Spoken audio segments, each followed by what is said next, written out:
Start with the, so first, thank you very much for having me. Thank you very much for giving me this opportunity to review those things with you, to go through this text with you.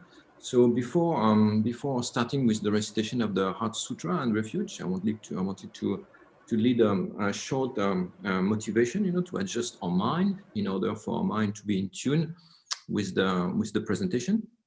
So we should think that we are very fortunate because we are human beings, we are alive today, and we have met the Buddha Dharma, and therefore, this means that again today we have many opportunity, to create the cause of our future happiness. So we should be very happy with this. But this, you see, this situation will not last forever. We have to die. And therefore, we should think, what's going to happen after this life. And there are two possibilities in general. There's two possibilities. Once you have come to that understanding of the continuity of the mind, and you see that the mind at the dissolve at the subtle level, and that continuity, it's the stable basis. Then you can experience, you see, happiness. The mind can experience happiness, or the mind can experience suffering. So in terms of, if we look, you see how our mind moves during the day, we will see that most of the time is under the sway of negative tendencies, self-cherishing, and affliction. Therefore, all the action that we are accumulating, you see, with this type of mind, will lead us into unfortunate situation in the future. So therefore, we should think that if there is a possibility for us to be protected, you see, against the suffering in the future, and we should see in the Buddha and in his teachings a program that if we follow, then we can eventually, you see, be protected from the deep experience of suffering in the future. So that's one thing. But we should consider now this the favorable situation in the future, and understand that this is what we have now. It's already considered, you see, at a very high level of experience in cyclic existence. And we can see that it is deeply unsatisfactory. We do not pass beyond suffering, beyond, you see, day after day, we are tormented in our body and in our mind. And it is impermanent, and nevertheless, we have no control over our experience. So therefore, we should understand that the mere favorable condition inside cyclic existence, conditioned by karma and affliction, is something, you see, completely unsatisfactory. So therefore, we should raise our level of motivation and understand that the nature of our mind is pure. See, it's pure by nature, that the affliction do not enter that its nature. The afflictions are adventitious, and if we apply the correct path, and if we understand the reality of our mind and the reality of phenomena, we can eliminate all of this distorting, you see, distortion from our mind, and establish our mind in a state of unconditioned happiness. And happiness is not conditioned by causes and conditions, does not depend. The mere functioning of the mind, produces well-being instant by instant. So that would be, you see, nirvana. Okay, that would be nirvana. But so this is something we have to aspire deep in ourselves, but we also should raise our level of motivation, taking into consideration all sentient beings. See, that have been, extremely kind people for us. They have been companion, parents, friends, relatives, and they have been our mothers, you see, and in the same way that the mother of this life has continuously protected us and took care of us, then all sentient beings, they had this same behavior and attention when we were closely connected to them. So therefore, we should raise our level of motivation, understanding that having met the Buddha Dharma, if we applied ourselves the teachings and train our mind, not only that mind can become a source of happiness for us, but we can also develop qualities and abandonment, and our mind become also a source of happiness for others. Okay, so the culmination of this potential that is achieved through the following of the Mahayana path, you see, is the state of Buddhahood. So we should aspire to that motivation, that through our practice of hearing, reflecting, and meditation, may we achieve the state of Buddhahood for the benefit of all sentient beings. So that should be our motivation. So now that we have adjusted our mind, now maybe we can read the Heart Sutra, as it is a tradition.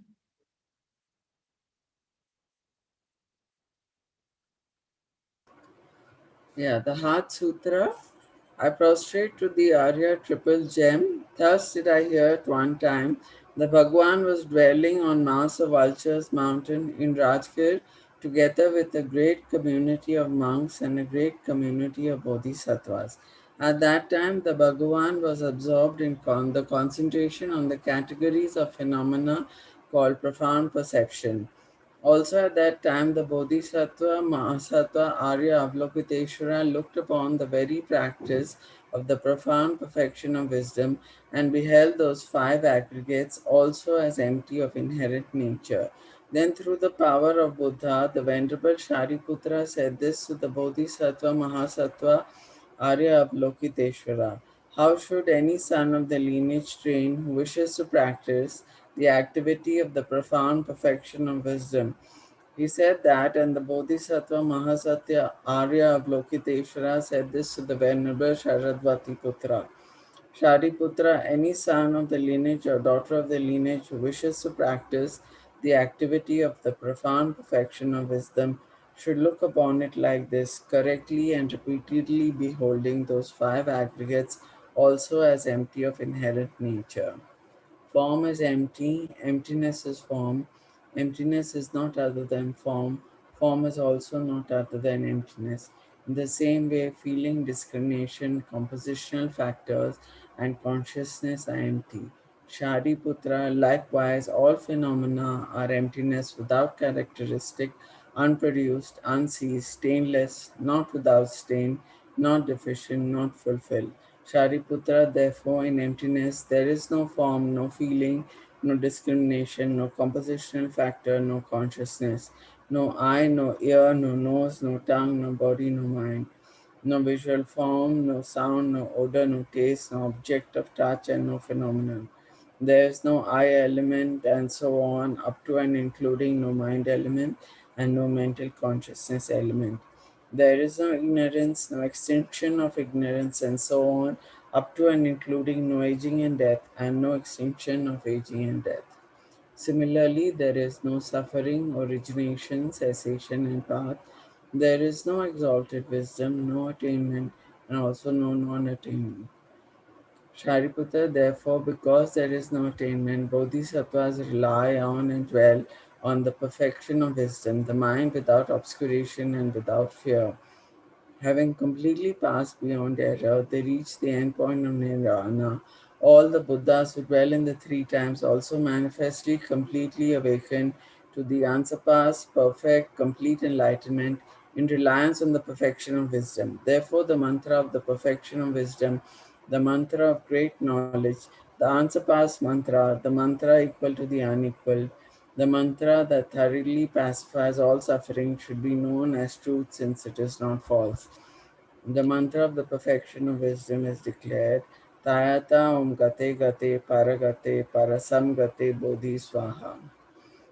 Shariputra, the Bodhisattva Mahasattva, should train in the profound perfection of wisdom like that. Then the Bhagwan arose from that concentration and commended the Bodhisattva Mahasattva Arya Avalokiteshvara, saying, well said, son of the lineage, it is like that, it is like that. One should practice the profound perfection of wisdom just as you have indicated.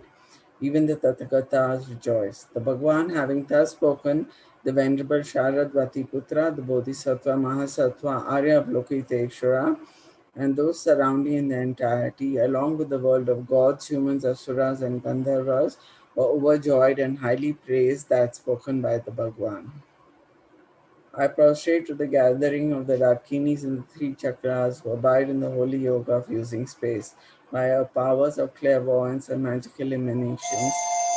Look after the practitioners like mother, her child.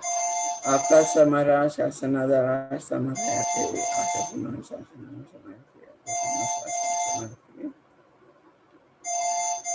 tayata om gate gate paragate Paragate Bodhi Swaha are the teachings of the three supreme jewels possessing the power of truth. May inner and outer hindrances be transformed. May they be dispelled.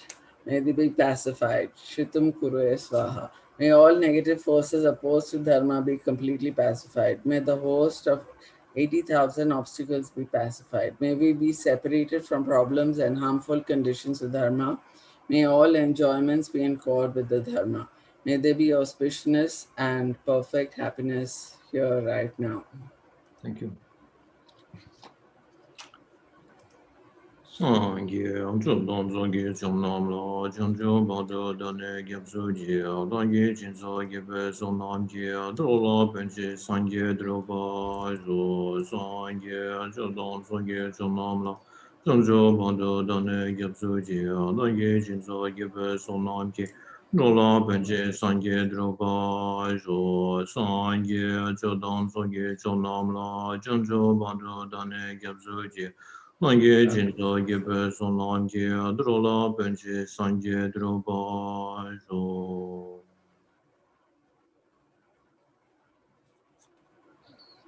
All right. Thank you. So I have very few people in front of me. So I cannot see, you see, if everybody is following or if there is questions or it's difficult. But anyway, so people who are in front of me, I don't know, like 2, 3, or since like all the others, they are on YouTube or something. So if you have any questions, okay, you please just ask questions, and I'll be happy, to answer and repeat and clarify and bring example if there is any difficulties in terms of comprehension. Okay. So the text that have been selected for this module, for this cycle, is the Song of Experience by Lama Tsong Khapa. So Lama Tsong Khapa, as you might know, is the founder of the Gelug school of Tibetan Buddhism. Okay, there are 4, and the Gelugpa is the last one. So Lama Tsong Khapa was an eminent scholar and great yogis. Okay, of the he's born in the middle of the 1300 and died, in the beginning of the 1400, more or less. You see, so the text of this lam-rim Song of Experience, as you have on your text, is written. So Nyam Gur. Nyam Gur is Nyam is experience, and Gur is a song, is a particular song that only, you see, lamas, the great teacher, great realized being, you see, the author, is the song about their own realization or about the Dharma. So it is a particular type of song. So that this lam-rim is also known as the lam-rim Dudon, the summarized lam-rim. Okay. So in the Gelug tradition, you have 8 great lam-rim. And Lama Tsong Khapa, he composed 3 of them. See, he composed the lam-rim Chenmo, which is very big, and you have a translation in English. You have like 3 volumes. Then you have the intermediate lam-rim, is actually the last one he composed, and is a shorter version. And we have this summarized lam-rim of this Song of Experience, where actually, you see, in terms of those 3 lam-rim, and the content does not absolutely change in any way. It's only, see, that the level of details that will vary. But in terms of the content, it is exactly the same. So this those lam-rim, lam mean pass, and rim means stages. Okay, so the stages of the pass. It is the presentation on how a single individual has to progressively train his mind. Okay, it's progressively train his mind to actualize his full potential, you see, and reach the state of Buddhahood. So that's the program beyond these stages of the past. So in terms of how did that type of literature came to, that type of composition came to be, In terms of the content, you see, the Buddha he taught for more or less 40 years, 40 years. And it is said that he revealed the 84,000 of bundles of teachings, and all of these 84,000 bundle of teachings. And they said that they are like antidote to all mental afflictions that we have. Okay, the antidote to mental afflictions. So all of these teachings, they have been, collected in what we call the great subject. You see, the great subject that are studied in monasteries, or in terms of the three turning of the wheels. And so we have the first wheel, the wheel of the Four Noble Truths. Then we have the wheel of the absence of characteristics that we taught, in Rajgir, and the wheel of the correct discrimination that was taught, later on. And all of this, the essence of these teachings has been, collected together in a progressive training by Atisha. See, Atisha was born in the middle, more or less in the middle of 900, around the end of 900. And when he was invited, so he was a great scholar and practitioner. Originally was from Bangladesh, and he was invited by the king to come to Tibet and to reveal the Dharma to the Tibetans. And when he came to Tibet, he composed this lamp of the past.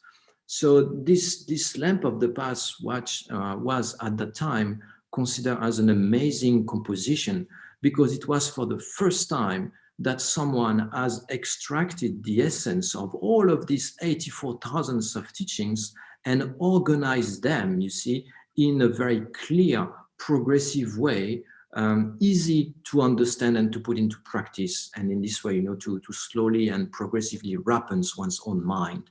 So that was, a revolution at that time. It's called the lamp of the past. And based on this composition, then Lama Tsong Khapa, you see, he wrote his different lam-rim. Okay, that's based on the lamp of the past. So if we want really to find what is even the origin of the lamp of the past from Atisha, we have to go into the Maitreya's composition on the hidden meaning of the perfection of wisdom, where in the 6th chapter, where which explain the progressive training of the bodhisattva, is called the serial application.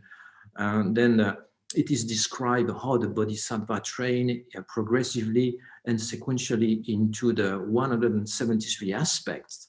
Okay, then this would be really the root, the origin of the lamp, which became the origin also for the lam-rim and the stages of the past, the lam-rim. So what is it contains? It contains all the essence of the vast and the profound. All the essence of the Buddha's teachings are contained into those particular composition, and they reveal the mode of training the mind. Okay, so in general, whatever we do in life, whatever we do, either something which is quite spontaneous, and also all of this more elaborate and more sophisticated choice that we take in life, that we have matured and thought about. The only scope of everything that we do in life is to become happy.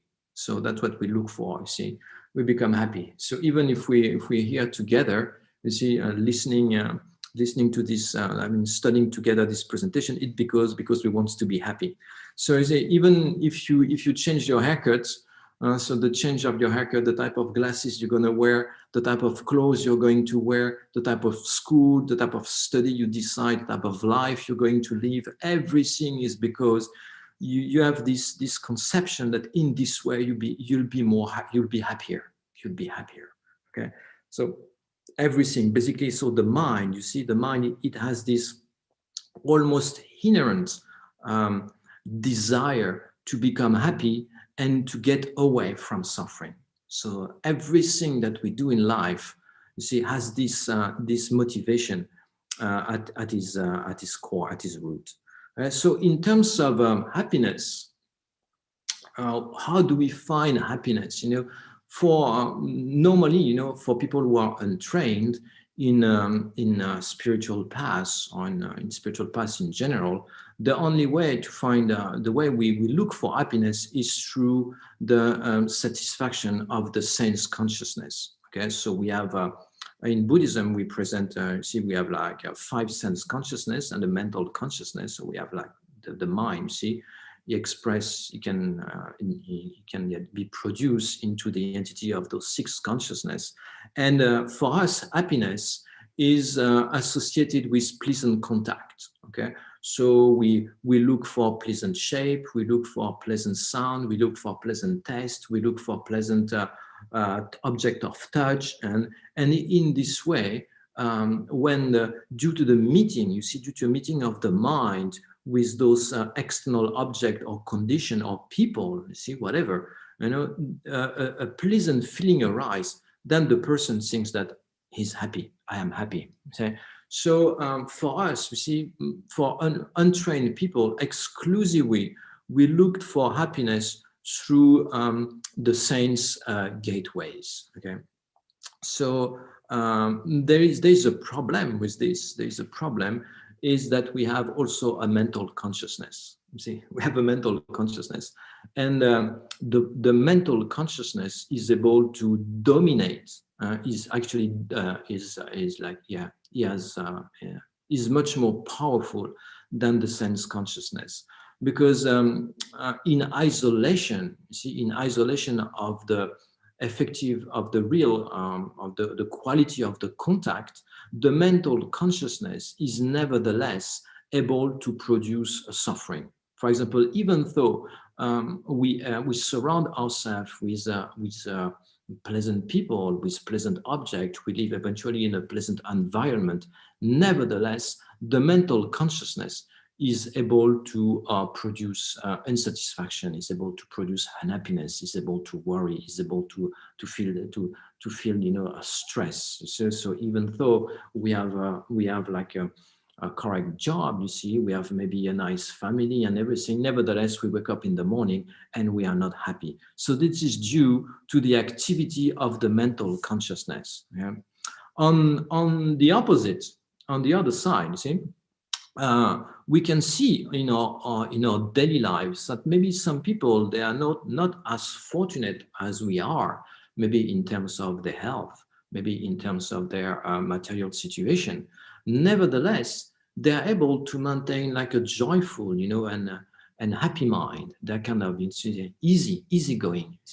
So this is due to the activity of the mental consciousness. So the way the mind conceptualize will influence the quality of the experience of the person. So even though you might be surrounded by a good environment, if your mental consciousness conceptualize in a negative way, then it will produce suffering.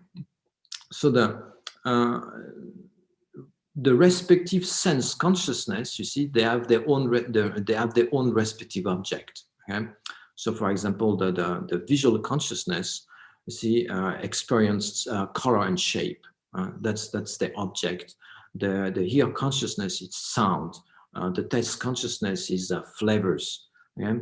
So it has this respective object, and the feeling is produced in relation with the quality of this contact. So if this object experienced by the consciousness is pleasant, then happiness, a feeling of happiness arises. If it is discriminated as unpleasant, then a suffering feeling arises.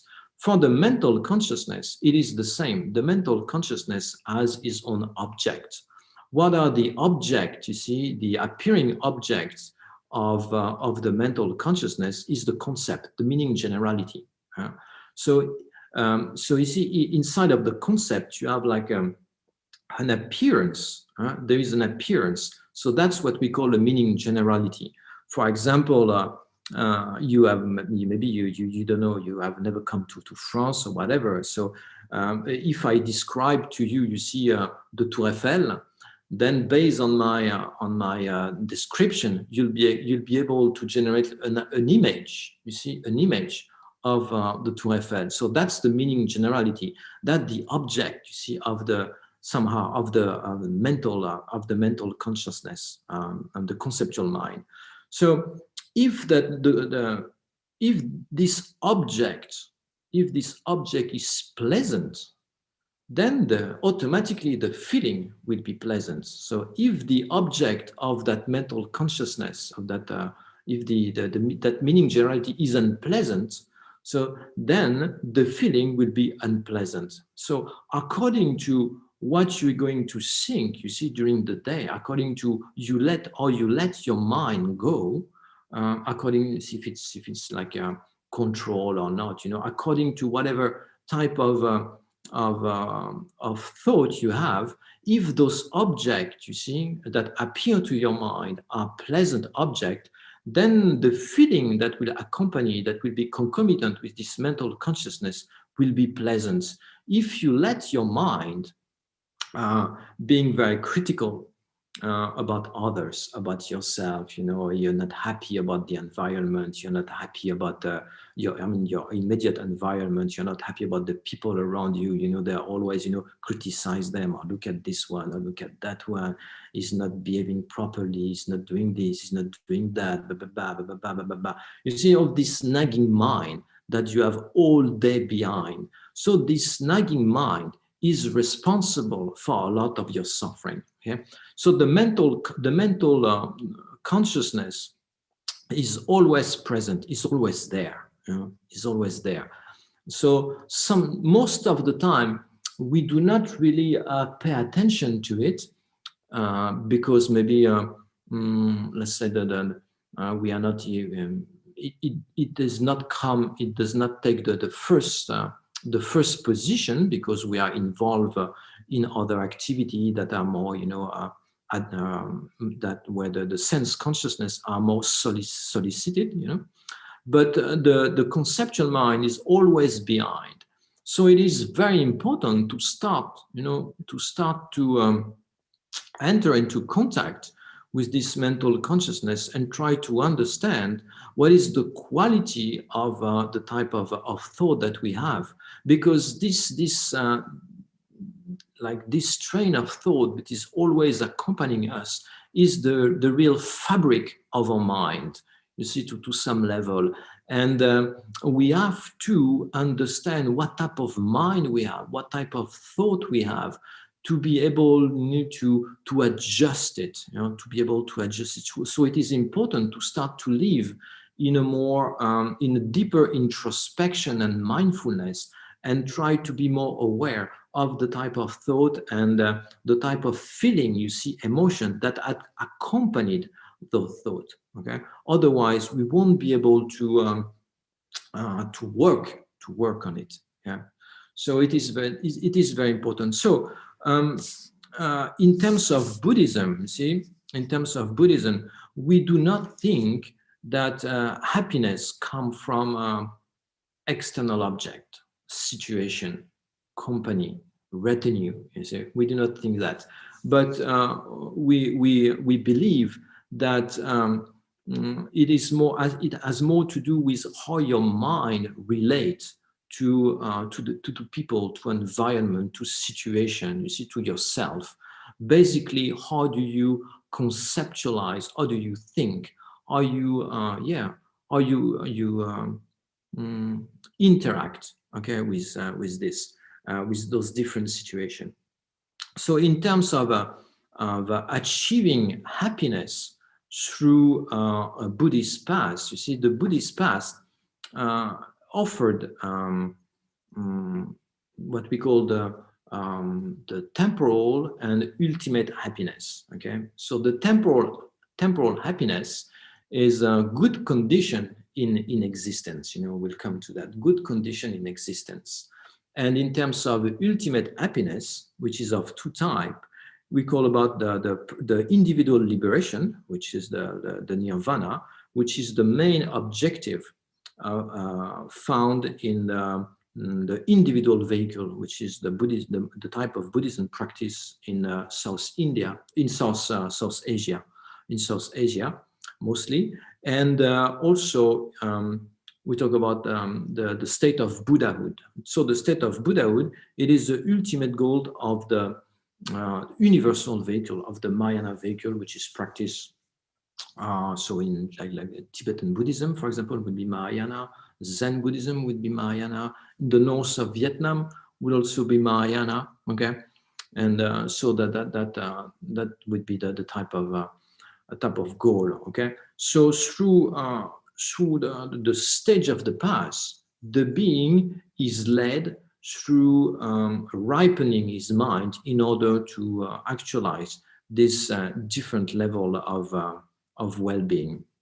So in terms of so even though you see, even though we are not really we do not really understand what is the Nirvana, what is the state of Buddha, it seems to be very far from us. Nevertheless, even if we want to be happier in our daily life, it is very important to take great care of our mind, because the mind, 80%, I'm really convinced that 80% of our problem arise from our mind, okay? Arise from our mind, in particular, our unskillful way of thinking. Unskillful. So I'm not saying that by training your mind, you will not have any problem anymore. That they still have problem, you know, you still, this is normal. You have we are in a cyclic existence. Everything is produced by karma and affliction. Therefore, you see, it's somehow it comes with defective character. Everything comes with defective characteristics. So there will be some problem, but the mind is adding a lot on those situations. You see, there is external difficulties, there is internal difficulties, and the mind is really adding a lot on those situations. Anyway, we'll come slowly. We have like 7 sessions together, and I hope that slowly, yeah, it become clear. Okay, we will come back to that. So in terms of okay, so that's the project. Okay, the project is to train the mind in order for that mind need to become less a source of suffering, and it become more and more, you know, a source of happiness. Source of happiness. So if we look at our text together, okay, it has pretty much 45 stanzas. 45 stanzas, and those 45 stanzas are like all the lam-rim, all the stages of the path. They are divided in four parts. So whatever the length of that lam-rim, you can take the lam-rim Chenmo, which is 3 volumes, or you can take the lam-rim Judon, you know, the summarized, the short lam-rim Song of Experience is 45 stanzas. Nevertheless, he has those 4 parts, you know, the 4 outline. The first one is the greatness of the author, and then we have the presentation of the greatness of the teachings. Then it goes on with the section on how to listen and explain the teachings, and finally how to lead the students by means of the actual instructions. Okay, so whatever lam-rim, it will have these four sections, these 4 outlines. So the greatness of the author, it's covered by the stanza 1 through 4. Okay. Then the greatness of the teachings, it's 5 to 9. How to listen is the stanza number 10, and all the rest is the unfold. This is the presentation of how to progressively train your mind in order to achieve your full potential. Okay, the full potential. So the mind, you see, the mind by nature is completely pure.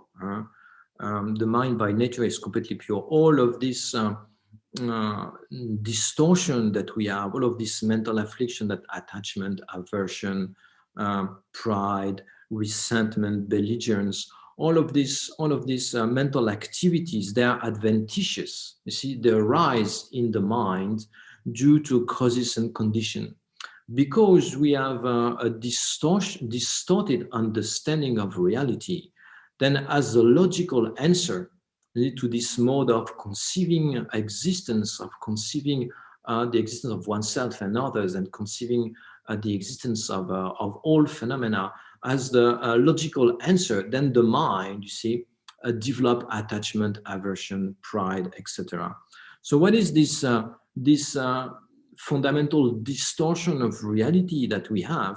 Everything is that appear to us, that appear to our mind, is tainted by the imprint of ignorance, and everything appears as having objective existence, being like objective, that things exist from their own side.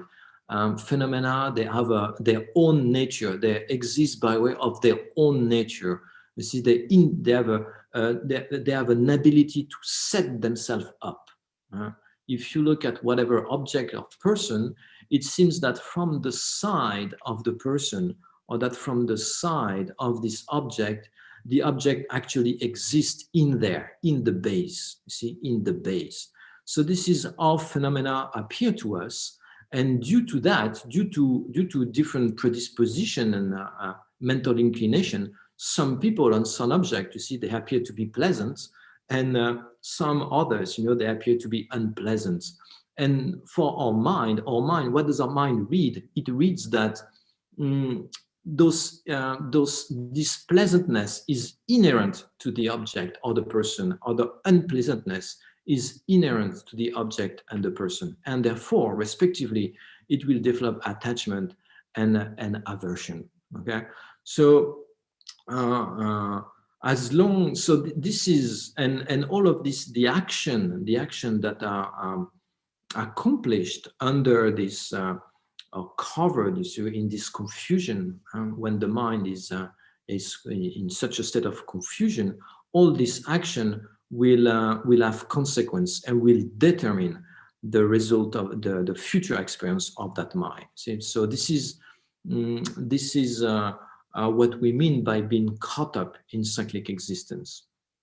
So in terms of our potential, as I say, those mental affliction arise due to this distortion of the mind. So if we apply the proper method, see, we develop this wisdom that understand the absence of objective existence, the absence of natural existence, and we understand that all phenomena, they arise due to the causes and conditions, that they have a dependent arising, then we can eliminate from our mind this grasping, this distortion of reality that conceive phenomena to be independent and existing of themselves, and eliminate from the mind, you see, the resultant attachment and aversion. So that would be the ultimate scope. Okay? So the scope of Buddhism is not only, you see, to help us to deal with the problem in our daily life, but to reach a level where the problem does not exist anymore. The problem in our mind, the distortion in our mind, the difficulty in our mind does not exist anymore. And where all the qualities, see, all the qualities are fully developed and enable us also to benefit others spontaneously. So that's the scope, okay? So, so let's move on, okay? Let's go into the text. So in general, there were, in terms of the presentation of the lam-rim, the study of the past, there were like two traditions in ancient India. There were the tradition from Nalanda, and with this great monastic university, and the tradition of Vikramalashila. Okay, so in Nalanda, the presentation of the teaching was done through the three purity. Okay, the purity of the master, the purity of the speech of the teacher, the purity of the mind of the disciple, you see, with this motivation and everything, and the purity of the teaching itself. Okay, but for some reason, everything is done according to Vikramalashila. You see, even maybe because Atisha was from Nalanda, but then after he moved on to Vikramalashila, so I don't know. So anyway, so the presentation of the teaching is always done, as I said before, according to Vikramalashila, with the greatness of the author, the greatness of the teachings, how to listen and explain, and how to lead the student with the actual instruction. So yeah, so we have the text starts with an expression of worship. Okay, it says Om, may there be happiness and excellence. So this is an expression of worship from Lama Tsong Khapa. So this happiness and excellence, what does it refer to? It refers to those two types of happiness that we have described before: the temporal happiness, I say, which is the happiness conditioned by karma and affliction, nevertheless, which inside of cyclic existence, which is the happiness of the higher realms, like the human form, for example. And excellence will be the two type of definite goodness. You see, the liberation or the state of Buddhahood. Okay, so this is the expression of worship. Then after there is the expression of the greatness of the author. Okay? And for that, it is done with the four stanzas. It says, I bow down to, so those four stanzas, they're exactly the same as the one you can find in the lam-rim Chenmo, right? It's exactly the same. So he said, I bow my head to you, foremost of the Shakya, whose body is formed with 10 million perfections, virtue, and excellence, whose speech fulfilled the hopes of infinite migrating being, whose mind perceived all object of knowledge. Okay, so so here it's an image, you know, to the founder of the teachings, which is Buddha Shakyamuni. I said the foremost of the Shakya, Buddha Shakyamuni, the sage. Literally, the sage of the Shakya. The Shakya was his clan. So here it's the homage. You pay homage to the Buddha Shakyamuni to show what is the root of the teachings. You see, this teaching is totally authentic, and it goes back to Buddha Shakyamuni himself. And then after, there is a praise of his body, his speech, and his mind. See, this is the way the praise is done, through praising his body, his speech, and his mind. So he said the body is formed from 10 million perfections and virtue and excellence. So the actual form, the Buddha has a different dimension. So this is according to the Mahayana, he has different dimension. Okay, he has the Dharmakaya, which is the sphere of all cessation of all the Buddha. You know, when you having its instinct, all the different obscuration. So there is this sphere of purity. This is only accessible to other Buddha. And after, there is a form dimension which is manifested out of compassion to benefit the student. You see, the students, and that form, that form has also different aspect of coarseness and subtleness. For example, the most subtle form is what we call the Sambhugakaya. The Sambhugakaya, it is the type of Buddha's body that abide in Pure Land, and it is only accessible to the direct perception of Arya Bodhisattvas. So Bodhisattva who have directly realized the meaning of reality. So they have access to the Sambhugakaya. But there is also a coarser form of the Buddha, which is called the Nirmanakaya, which through which he benefit a larger amount of being. Okay, so the Sambhugakaya. So here, what is praised is the supreme Nirmanakaya, is the type of Nirmanakaya that comes down to the Vajra seat, you see, and shows the attained enlightenment and shows the 12 deeds. So that supreme Nirmanakaya he has 32 major sign and 80 exemplification is particular.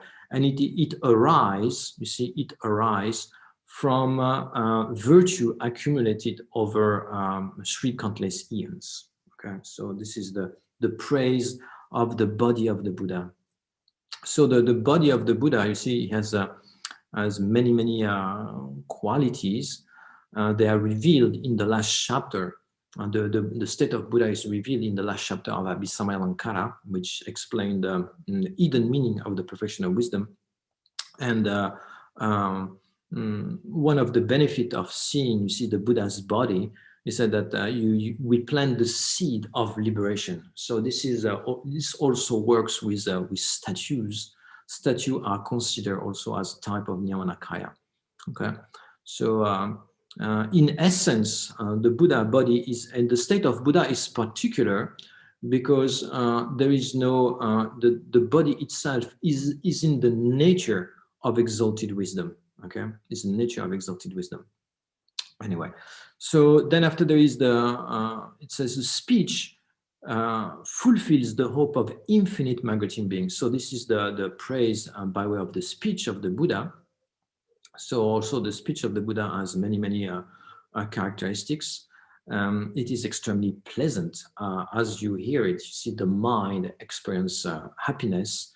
It is a speech that pacifies the mind because it reveals the Dharma. And it is said that a single word of the Buddha, you see, if you have like many different sentient beings, a single word of the Buddha is understood in one's own personal language. This is what we say. As we are talking about the Supreme Nirvana-kaya, okay? So it is said that among all the activities of the Buddha, the one of the speech is the supreme, because it is through explaining, you see, the Dharma that sentient beings can escape, you see, suffering, and they can liberate themselves from cyclic existence. So the speech, out of all the activities of the Buddha, the one of the speech is considered as supreme. Okay, and then we have the praise of the mind. Okay, so whose mind perceive all object of knowledge. So this refers to the exalted wisdom of the Buddha, and the exalted wisdom of the Buddha. So the Buddha's mind is characterized by having abandoned the 2 types of obscuration. You see, there is a 2 types of obscuration to be eliminated along the path. They are what we call the obstruction to liberation, or afflictive obstruction. This is what blocked the attainment of liberation, nirvana. Okay, basically what it is the ignorance that grasp at a true existence, at independent existence, as well as attachment, aversion, pride, all of this mental affliction that arise concomitant with the conception of true existence. Those are labeled, those are called, you see, afflictive obstruction, and they're blocked. You see, they block the attainment of liberation. Once those afflictions have been eliminated from the mind, there is an imprint left on the mind. There is an imprint left. And this imprint, it's called the cognitive obscuration, the obscuration to knowledge, but I prefer cognitive obscuration. And so it is similar, you see, it is similar, like if you have, like, for example, a bowl and you put garlic inside, okay? So once you, so the garlic, it will be the afflictive obscuration. Once you have taken out the garlic, there is the smell still. See, the smell is linked to the cognitive obscuration. So even once you have eliminated, see, all ignorance from our mind and you have attained liberation, there is still a level of obscuration to be eliminated, and this is exclusive to the Bodhisattva path. This level of obscuration is the main object of abandonment of the Bodhisattva, and it blocked the simultaneous realization of the 2 truths. So you have the conventional truth and the ultimate truth in Buddhism. The reality is explained in such way. We will come to that. And what is the conventional truth? So each phenomena, you see, each phenomena, you can posit on each phenomena the two truths, the conventional truth and the ultimate truth. The conventional truth is just what appears to the confused mind, or mind, ordinary mind, or the ordinary mind. You see, the conventional mind. So, for example, the computer is the conventional truth. The person is the conventional truth. Okay, the mind is the conventional truth. It is a conventional truth is a phenomena that is found by a conventional type of mind. Okay, so the five aggregates are conventional truths. And what is the ultimate truth? The ultimate truth is the mode of abidance of the conventional truth. See, it is the mode of abidance. For example, you have a person. The person is a conventional truth. The person is a conventional truth because it is found by a conventional type of consciousness. Now, if you wonder, you see, what is the mode of abidance of the person? If you start to understand, you see, what is the person from the side of the person, and you try to investigate, you investigate, analyze to understand, you see, how the person actually exists, then you develop what we call an ultimate type of mind. And that ultimate type of mind will find the ultimate truth on the basis of the person. Okay, it will find that the person is empty of inherent existence. That's the ultimate truth. Yeah. So on every phenomena, every established basis, every existence, you can posit the two truths: conventional truth and the ultimate truth. The ultimate truth is the mode of abidance of the phenomena. It is emptiness, what we call this famous emptiness. So normally emptiness can only appear when you are absorbed in meditation.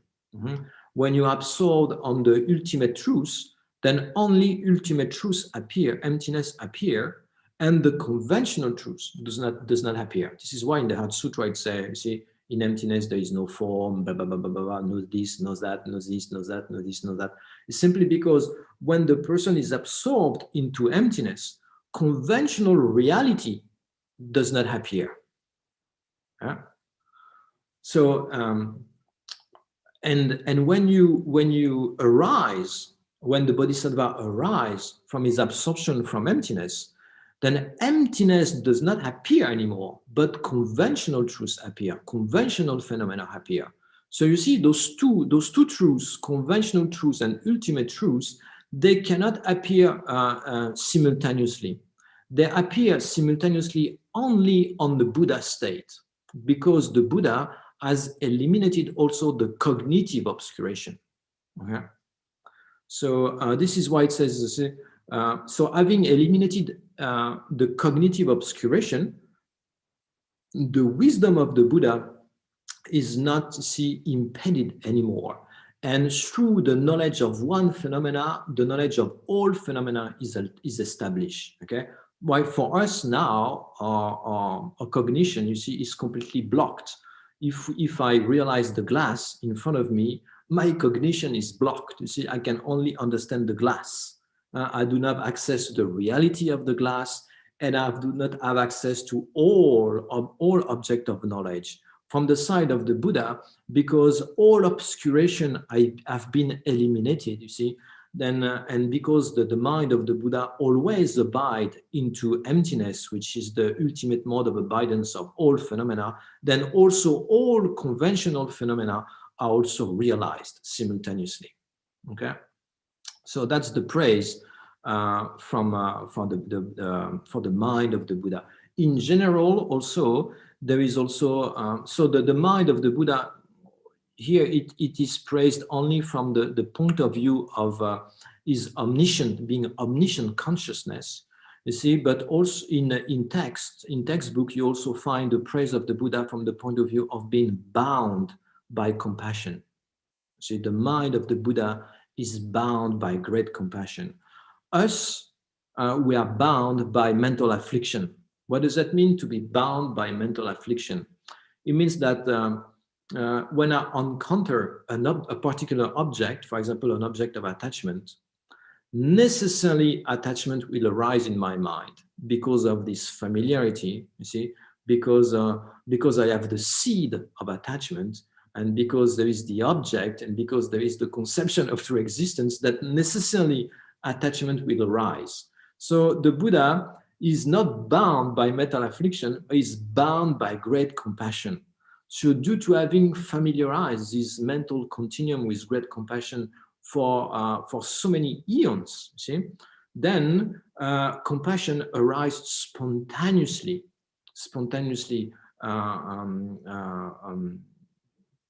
and the contact, see, at the contact of sentient beings, then spontaneously there is compassion. There is not even need, you see, for motivation, you know, for what we call the subtle level of the motivation. It is spontaneous.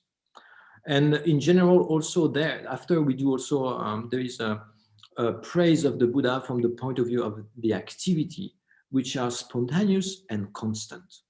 So the activities of the Buddha for the benefit of all sentient beings are spontaneous and constant. Spontaneous because the Buddha has passed, due to having eliminated all of obscuration, he has passed beyond conception. Yeah, there is no more conception. So everything is spontaneous and is directly perceived. And it is constant, means that there is no moment where the Buddha take a rest. Because oh, I'm tired, I'm going to take a rest. And constant also in the sense that it goes on until the end of cyclic existence. So the activity of the Buddha never pass beyond the time. What does that mean, never pass beyond the time? It means that the activity of the Buddha is never early, or is never late. It's always at the right time, in the right way, and it always achieve its own result, expected result. That's the sphere of the Buddha. Okay? So it is not spontaneous, it is not conceptual, it does not even rely on the subtle level of motivation, okay? And it is always on time, it is always perfect, you see, and it always achieve its own result. So that's the sphere of the Buddha. So, okay, and then after it says, Lama Tsong Khapa says, I prostrate to Manjushri and Maitreya, whose emanations sport in innumerable universes, assuming the responsibility of all the conqueror's conduct. You are the supreme sons of the peerless teacher. So Manjushri and Maitreya are always, you see, praised because they are the older of the two lineages. Okay, the two type. There is a two side in the Buddha's teachings. Okay, there is what we call the side of the vast, the activity of the vast, or the activity and the vast, and there is the other method. It's also called the method, and there is the side of the profound, So the side of the profound is mainly in relation to the mode of abidance of phenomena. It is the transmission, you see, of the explicit teachings of the Prajna Paramita, where explicitly in Rajgir, the Buddha, he explained at the time of the second turning of the wheel, he revealed the mode of abidance of phenomena. So that's the profound. That's one aspect of the Buddha's teachings, the profound. And at the same time, while the Buddha was teaching the Prajna Paramita, in a hidden manner, he also revealed all the stages of the path of the Bodhisattva, the Shravaka, the Praptika Buddha. You see, the five paths, the path of accumulation, the path of preparation, seeing, meditation, and the result. And this is what we call the method, okay? The method. And this was revealed later by Maitreya in his Abhisamaya Lankara. Okay, so this is why. And we said that the older, you see, the older of the the lineage of the method is Maitreya, and the older of the lineage of the profound is Manjushri. Okay, so this is why. So until Atisha, those two lineages were presented separately. But actually, Atisha, he combined all of this lineage, and from him onward, all those two lineages were explained together.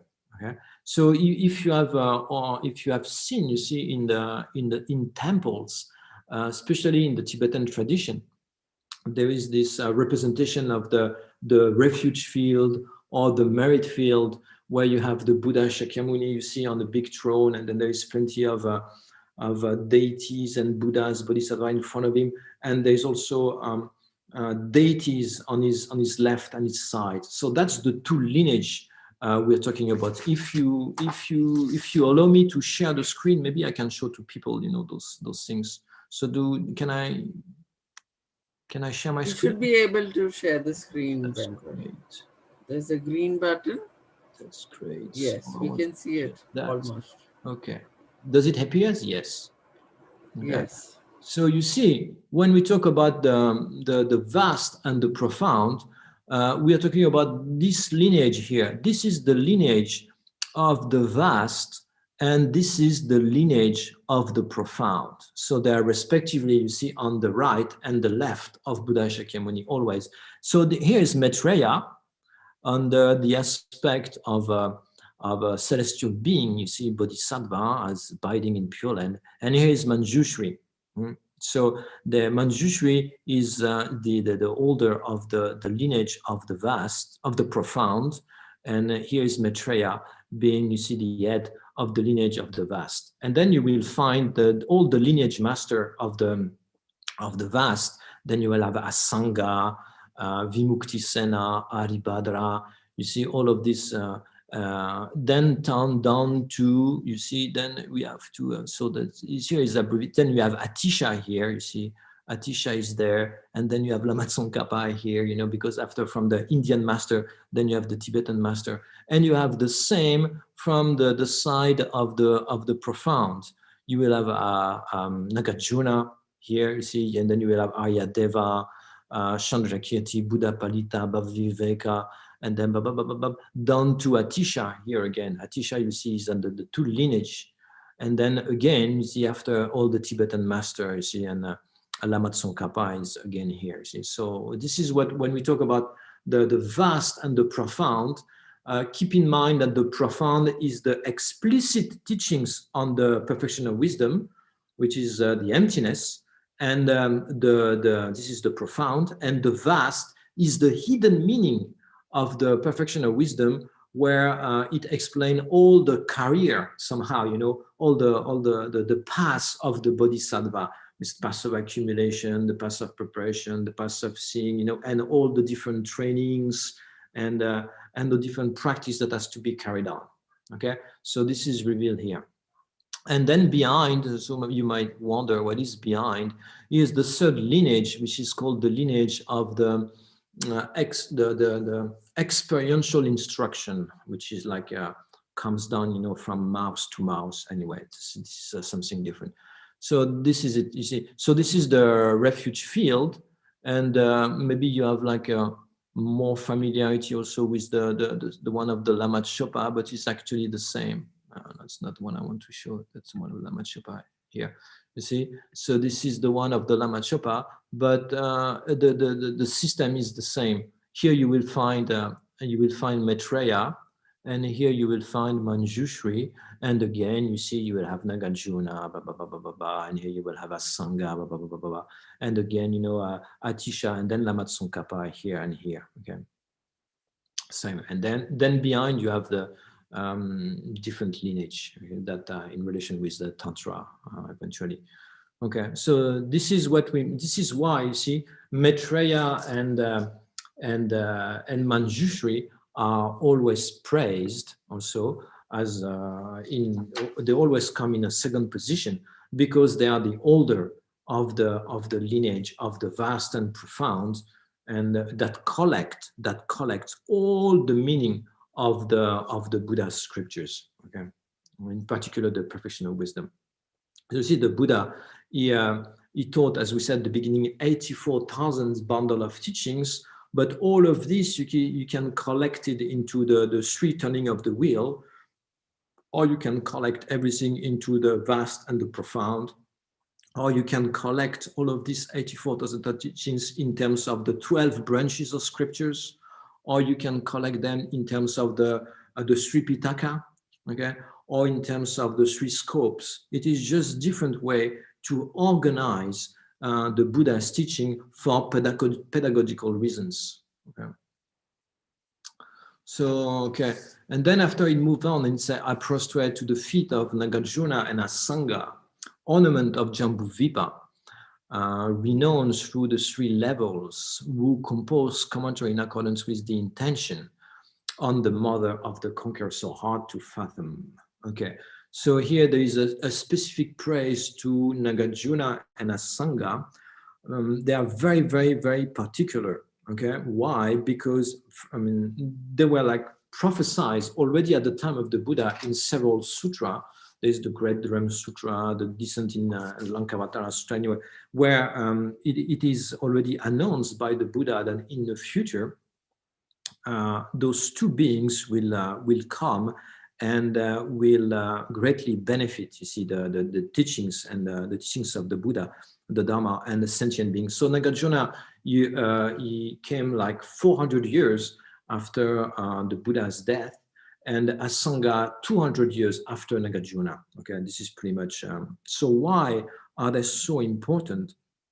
Just because at the time of Nagarjuna, the Mahayana had greatly degenerated, and most of the people, you know, they were carrying on the individual vehicle, and in particularly the profound meaning of the perfection of wisdom was somehow lost. So Nagarjuna, he had the task, amazing task of restoring the Mahayana and also clarify, and he also clarified the meaning of the perfection of wisdom, and he wrote like those 5 collection on reasonings. You see, like for example, the treatise of the middle way, which is really like the pinnacle in terms of the treatise on the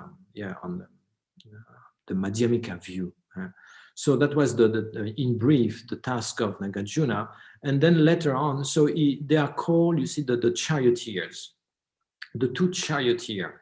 Nagarjuna is considered to be the charioteer of the Madhyamika school of thought. See, the one who opened, who revealed the Madhyamika, and Asanga, who came later on, even though he had the view of the Madhyamika, nevertheless, based on the teachings on the third turning of the wheel, he opened up the Chittamatra school. See, he opened up he was the charioteer of the Chittamatra school of thought. So those are different philosophical schools that has to do with the meaning, the understanding of the meaning of reality. If we, in the Tibetan scholars, they have classified, they have gathered, you see, all of these different views, and they have been classified in terms of Buddhist tenets. Okay, we distinguish two Buddhist tenets, 2 philosophical views belonging to the Hinayana and 2 belonging to the Mahayana. Okay, so we have the Vaibhashika and Sotantrika for the Hinayana, and the Chittamatra and the Madhyamika for the Mahayana.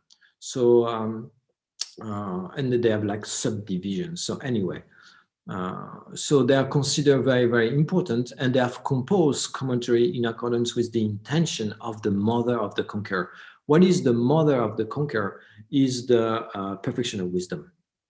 That's the mother of the conqueror, because based on the perfection of wisdom, you see, the perfection of wisdom give birth to the 3 sons. What are the 3 sons? There's the Arya here, the Arya solitary realizers, and the Arya Buddha. So that the 3 sons that comes about by analyzing the meaning of the mother of the conqueror, which is the perfection of wisdom. So those two, Nagarjuna and Asanga, they have explained the perfection of wisdom, but from different viewpoints. Nagarjuna from the Madhyamika point of view, and Asanga from the Chittamatra point of view. And then finally, I bow down, I bow to Dipankara, which is Atisha. Okay, Dipankara Siddhyana.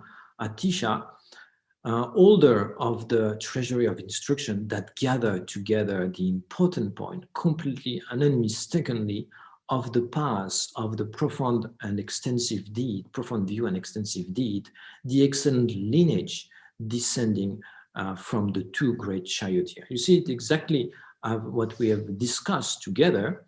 Atisha, he just gathered together all the important points of the Buddha's teaching, of the path of the profound and the extensive, you see. So the explicit meaning of the perfection of wisdom and the hidden meaning of the perfection of wisdom, and so the vast and the profound. And he organized it in his treatise, The Lamp on the Path, and yeah, where he is laying out, okay, all the stages of the path to be practiced by the single individual, okay, by a single individual.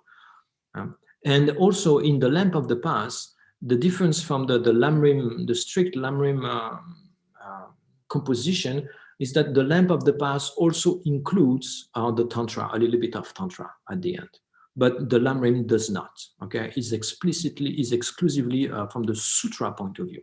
You see, the teachings of the Buddha is divided into two vehicles. We have the Hinayana vehicle and the Mahayana vehicle. We have seen before the Hinayana vehicle, the aim is individual liberation. And in the Mahayana, the aim is the state of Buddha.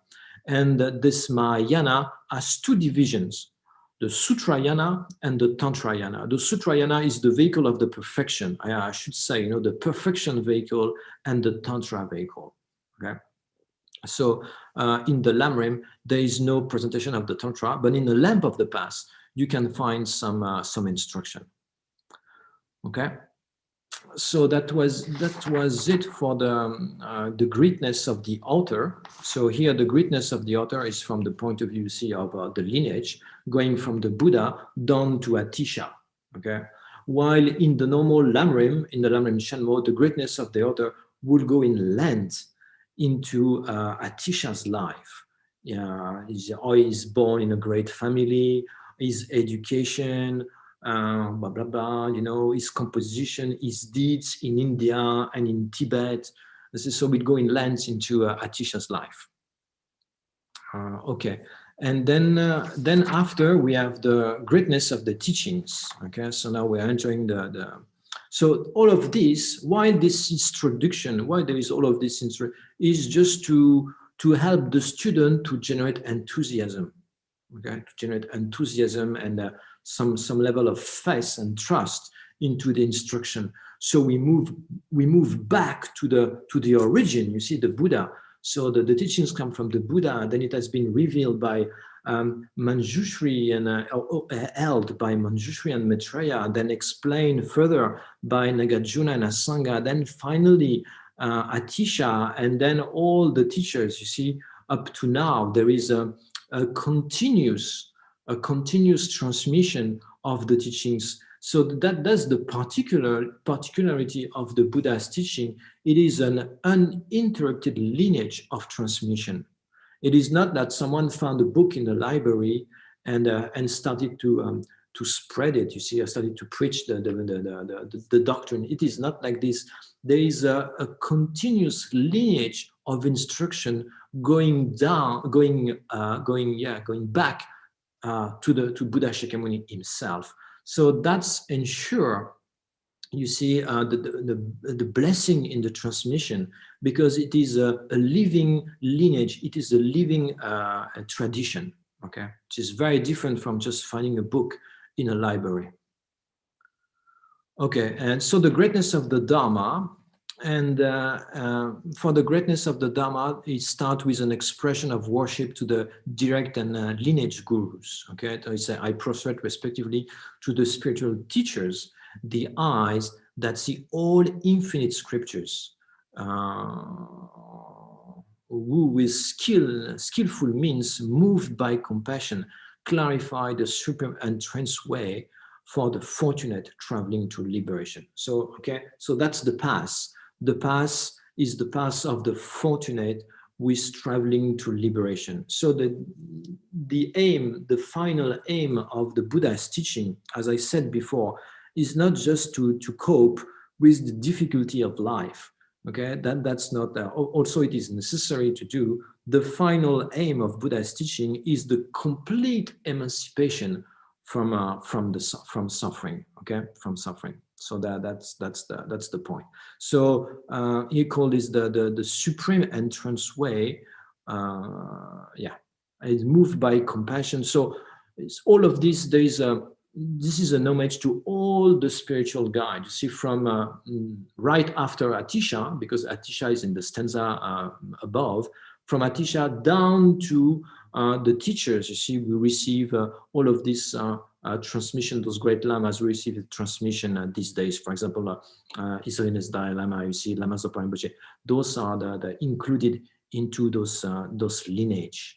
They are lineage gurus. They have actualized the meaning. With the strength of their own mind, they have actualized the meaning, and they reveal the teachings according to their own experience. Okay, and then there is we move on with the identifying the qualities, you see, of engaging, and it states stanza number 6. The stages of the path are the excellent lineage ended down from Nagarjuna and Asanga, crown ornaments of the wise of Jambudvipa, and the banner of fame resplendent among migrating beings. Okay, so again, this is to emphasize the quality. This time is to emphasize the qualities of the teachings. So the state of the path, etc. Okay, and then. Okay. Is there any questions? Because I talk and I talk and I talk, but I'm even not sure that you guys, you see. So if there is question, okay, just please ask. Okay, and then we have the so now the expression of we're still in the expression of greatness of the teachings. Okay, and it's going to be from the point of view of is captivate the mind. Okay, captivate the mind, and for that there is this from the point of view of its nature and its purpose. So it says this instruction is the king of powerful jewels. It fulfills all the desired aim of the 9 type of being. So you see, this king of the powerful jewels, this might be linked to this mythology, you know, this where you have this jewel that grant wishes. So the wish granting jewel, So the Dharma is the Buddha's teaching is even better than the wish granting jewel, because the wish granting jewel, so when you get it, you have to put it on the top of a banner, and then there is something to do, you know, and after whatever you desire, it is realized, but it's only how do you say, condition is only for this life. It can exhaust all your desire, but it is limited to this life exclusively. While the teachings of the Buddha, you see, it is the king of those powerful jewels. It is even better than that, because it fulfills all the desire of the 9 types of being, and not only but for 100,000s of future lives, and it grants you even the liberation or the bliss of the state of Buddha. So it is even better than the wish granting jewels. See, is this the king of those powerful jewels? And the 9 types of being here. What are the 9 types of being? I found an explanation for this So usually when we talk about cyclic existence, it is divided in terms of three realms. We have the desire realm, we have the form realm, and we have the formless realm. Those are where the karma can project you in cyclic existence. According to action accumulated by beings, then those beings, they can take rebirth into the desire realm, into the form realm, or into the formless realm. It depends on the nature of their action and the nature of their karma. Okay, so in terms of desire realm, we have different classes of being into so us, in case of you are not sure, we are in the desire realm. Okay, so we are in the desire realm. It's characterized by our sense consciousness always trying to find contact with their respective object. So this is desire realm. Yeah? So in the Abhidharma, it is said that beings in a desire realm they have two types of attachments. They have attachment for staple food and the union of the gender. So this is our beings of this is the level of attachments of the being of the desire realm. And we can distinguish different types of being inside of the desire realm. According to Buddhist cosmology, we can distinguish, you see, the hell realm, the preta realm, the realm of the spirits, the animal realm, then you have the human realm, then you have the asura, and you have the deva inside of the desire realm. So you can move up and down inside of the desire realm according to your virtuous or non-virtuous karma, basically. If your actions are positive, if you practice ethic and you accomplish virtuous action, then you move up. And as long as correspondence with moving up, you see the level of happiness you experience is greater, more or less. That's what it's what is. It has to be understood in this way anyway. And but it is still, you see, conditioned by karma, by mental affliction, by ignorance. It is impermanent. Okay, and then you have the form and the formless realm, which are obtained due to generating or producing what we call immovable karma. Immovable karma. So you see, there is different type of karma. There is the meritorious karma, including in the desire realm, and due to the meritorious karma, you move up. Then there is a non-meritorious karma, and due to non-meritorious karma in the desire realm, you move down. And then there is the immovable karma, and the immovable karma, it is the karma which is that gives you access to form and formless realm. What is an immovable karma? It is the development of meditative stabilization. So if, for example, on the basis of a desire realm body, okay, now I'm a human being in a desire realm, and I train in ethic and concentration, and I develop you see, a mental abidance, an actual concentration. So we distinguish four concentration, four level of concentration, and 4 level of formless absorption. That constitutes the form realm and the formless realm. So the form realm is divided into 4 levels, which correspond to those 4 concentration, and the formless realm is divided into 4 formless absorption that correspond to those 4 absorption. So if on that base I develop, for example, the first concentration, which is a particular, it has a particular characteristics of abandonment and branches of antidote and branches of abandonment. So I develop a particular concentration, let's say the first concentration. If it does not degenerate, then when I die, that karma will project me into the first into the realm of the first concentration of the form realm. So I take rebirth on my level, on a level that correspond to the stabilization, meditative stabilization that I have actualized. So basically, when I'm there, so there are specific characteristics of the form realm, but my mind is always in the nature of the meditative stabilization, you see. And as soon as I start to think, it becomes special insight. And there is a great bliss, which is experienced all the time. So you have the first concentration, second, third, and fourth. So that's the form realm.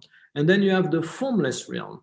So the formless realm, it is like superior level of absorption where the discrimination of form has been eliminated. Let's not go into details. So what are those 9 types of being? The 9 types of being are the beings which migrate, cycle, you see the cycle again and again into those desire realm, form realm, and formless realm by the power of the different type of karma that they produce. So how do we end up with 9?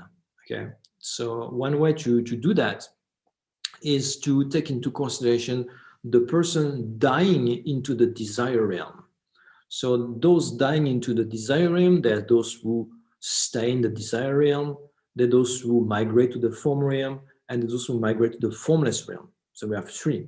Then you take into consideration those who die in the form realm. They will stay in the form realm, they will move to the formless realm, or they will go down to the desire realm. Then you have 3 more, make 6. And then you take into consideration those dying in the formless realm. And those who remain in the formless realm, those who move down to the form realm, or those who move down to the desire realm. Makes 3 more, makes 9. So that's the 9 type of being are those who take the 9 type of rebirth, 9 types of rebirth. So that's way of counting it. So yeah, in Buddhism, in particularly in the Geluk, we like classifications and divisions. That's one way to get things clear. That's one way to get things clear. Okay. So now we have the expression of, so that was the expression of grace from the point of view of the nature. Okay, so it said this instruction is the kind of the powerful jewel that fulfills all the desire aims of the 9 type of beings. So if you follow the Buddha's teachings, then whatever you wish can be actualized. You want to experience, you see, you basically you distinguish 3 types of being according to their faculty, their level of ripening of their mind. So you will find those who are merely inclined toward experiencing a good condition into cyclic existence. Okay, they just want that. That's their aim. They want good condition in cyclic existence. So they will have their own training to achieve that. We'll come to that. Then you have another type of being. See, its wisdom. It's much more profound. Has a much more profound wisdom, and for him, even the good condition in cyclic existence, desire realm, form realm, formless realm, it is by nature, it is perceived by nature as being suffering. So that person doesn't want to take rebirth bound by condition, by karma and affliction. He wants to extirpate himself from cyclic existence. So that person wants to achieve the liberation, which is called Nirvana. So what is Nirvana? Nirvana is not a place. Okay, it's not a place. Nirvana is the cessation of the suffering and the source of suffering in your mind. That's it. That's liberation. Okay. So there's some person. So that type of person, you see, is the person of the middling scope. Is a middling scope. He has this. He does not see in cyclic existence any happiness. Nothing is attractive to him. He has developed this complete disenchantment with respect to cyclic existence, and he wants to achieve final liberation. And then there is a third type of being, which is called the great scope, where his wisdom is even more profound than the previous one, and his mind is much more wide. It's much wider because it embraces all sentient beings, and so that's the bodhisattva vehicle. You see, so the bodhisattva doesn't want to eliminate doesn't want to eliminate one's own suffering. He wants to eliminate the suffering in general. So that's the scope, you see. He doesn't want to eliminate his own suffering. He wants to eliminate suffering in general as a concept. Okay, and for that, he has to actualize the state of Buddha, which correspond to the full potential of one's own mind. See, when we all sentient beings, you see, if you have a mind, then necessarily you have Buddha's potential. It abides in all living beings, in all sentient beings which have a mind. Okay, if you have a mind, and Buddhahood is just the complete, you see, it is the culmination of the form of consciousness.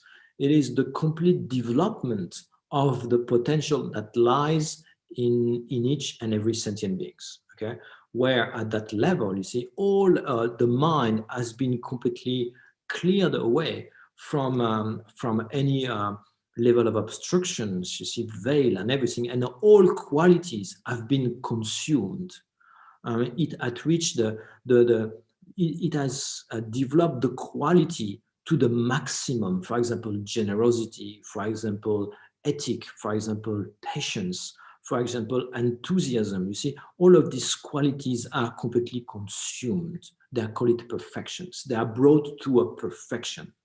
And through those qualities and abandonments, then the beings, you see, the mind acquire this ability to spontaneously and perfectly ripen the continuum of others, you see, toward those two and bring them into those two types of happiness, or the temporary happiness, or the ultimate happiness. Anyway, so that fulfill the desired aim of the 9 type of beings. That's what it means. And then after, there is a word that expresses the definitive features of being an ocean-like gathering of excellent of qualities and explanation. It is a notion of glorious and excellent explanation.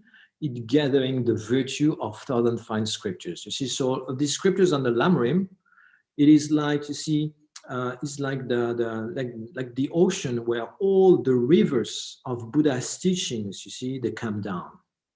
It gathered all the meaning of the scriptures, all the meaning of the scriptures. So it is very, very particular. You have to understand that before Atisha came, you see, you had to study. You have different discipline in Buddha's teachings. You see, you have the epistemology, you have the philosophy, you have the vast, hidden meaning of the perfection of wisdom. Then you have the explicit meaning of the perfection of wisdom. Then you have to study the discipline, and then you have the ethic, and then you have to study, you know, the phenomenology. But you have to be very, very skilled, you see, to be able to extract the practice and to extract them perfectly and in the correct sequence. They have to be extracted in the correct sequence. And it might be difficult for someone, you see, if you take, for example, the curriculum in a monastic university is 19 years, you see, or 25, according to the level of Geshe degree you want to actualize. So it's not something, you see, that you can be done in few years, in few months, or in few years. So because it is very, very vast, you see, just the Buddha speech, you can fill up this room only with the Buddha's discourse. You see, it's like more than 100 volumes, and then you have all the commentaries of the Indian Pandit, you see, and which is like poof, and then you have all the commentaries of the Tibetan scholar. You know, so it becomes very, very, very, very vast. So you see, Atisha, in his incredible skill, compassion, he composed this text, which is a little bit longer than the one that we are looking at together. It's a little bit longer, but nevertheless, you see, in this very short composition, he really give the essence of the Buddha's teachings in terms of the practice to be carried on, the contemplation, the training to be carried on, to ripen your mind progressively through the three scopes. That's the point, you see, through the three scopes. So it is not that I have this motivation, the motivation of only actualizing the happiness in the future, therefore I'm not interested in the two other. No, no, no, no. It's not in this way you should look at the lam-rim. The lam-rim is first, it will bring you to that level of motivation through analyzing the teachings and analyzing the nature of your own experience in day-to-day life, you see, and then it will, once you have achieved that level of motivation, then again, you carry on analyzing deeper aspect of the teachings, and you're going into a subtler level of your own experience, and then you achieve the second level of motivation. And again, when you have achieved that second level of motivation, you see, you move on to expand your mind with loving kindness and great compassion, and develop that wish, not only to achieve personal liberation, but to achieve the state of Buddha. So you see, it is the training of a single individual, where your mind, through the contemplation of the teachings of the Buddha, will go through those different level of motivations and understanding. Basically, it's your wisdom. You see, your wisdom become more and more and more and more profound. That's how it works. So the Buddhism that does not liberate people, you see, by force, okay, by force of or whatever, you know. It liberates people by the development of the wisdom. Yourself, by understanding, by analyzing, you will you will liberate yourself from certain behavior, for certain mental attitude, from certain type of activities. You know, it will come naturally through the power of understanding. That's how it works. And this is why it is not reversible. Anyway. So then we have the expression of the greatness from the point of view of the purpose. And then it goes on through, it says, so stanza number 8, through it, you can realize that all the teachings are without contradiction.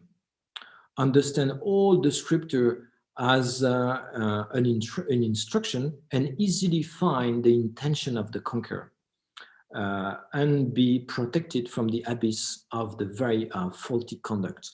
So this comes in, actually, it is also the very important section in the introductory part of the lam-rim. It presents the greatness of the teachings from the point of view of those 4 attributes, okay, those 4 attributes. So this is a particularity of the lam-rim teachings. Okay, so the first is by studying the lam-rim and getting clear understanding of it and putting it into practice, you will come to realize that all the teachings of the Buddha are without contradiction. Okay, this is something that is not so easy to realize, because the Buddha,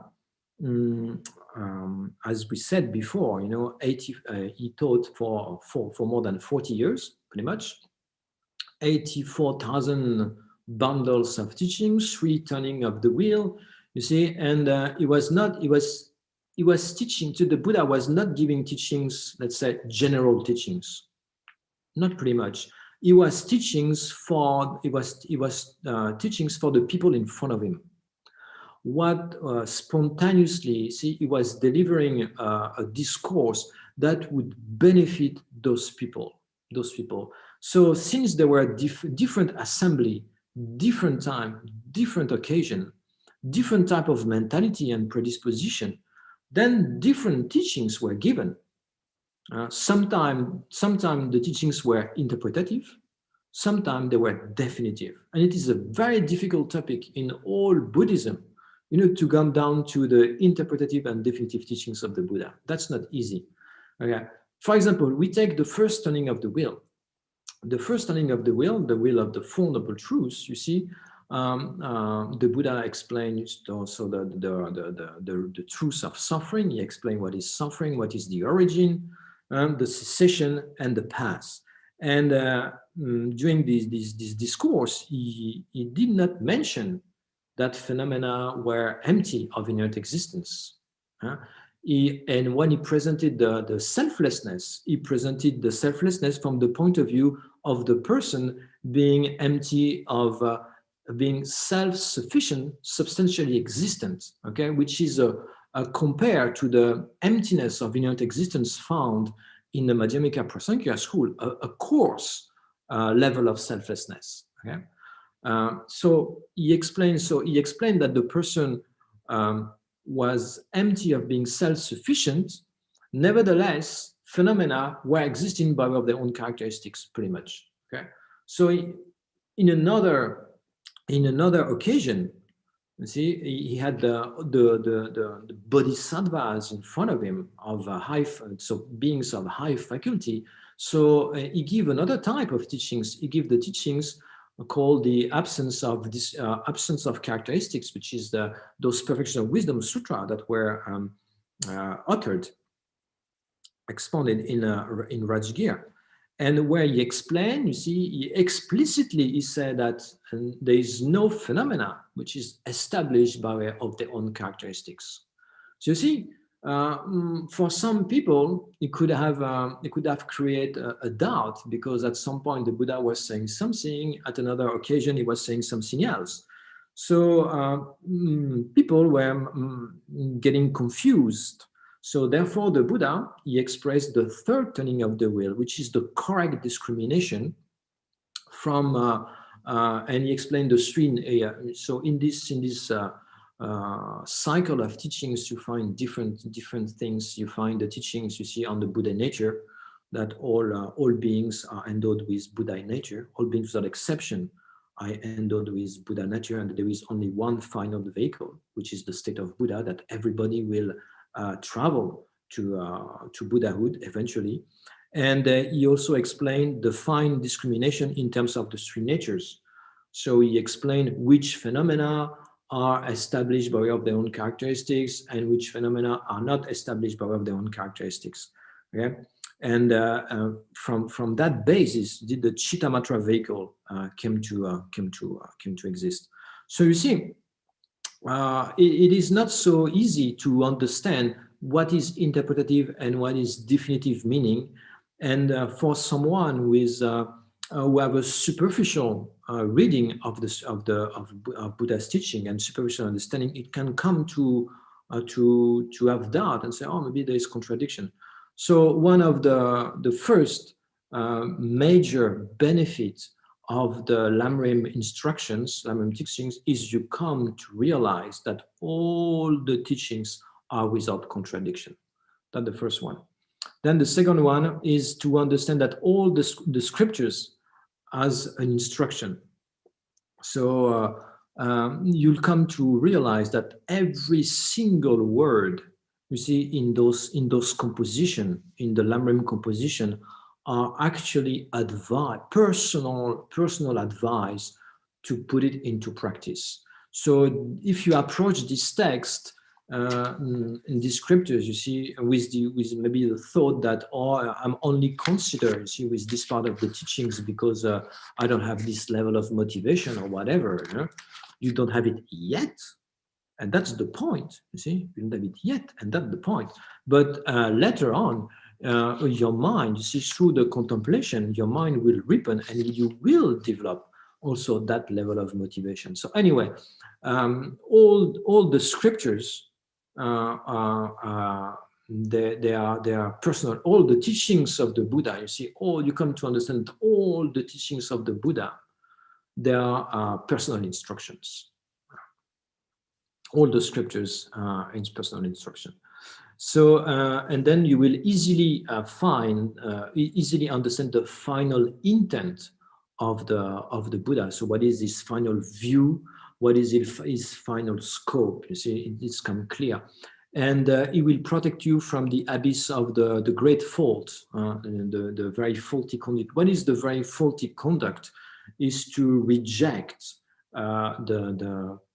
portions, the Dharma in general, or even portions of the Dharma.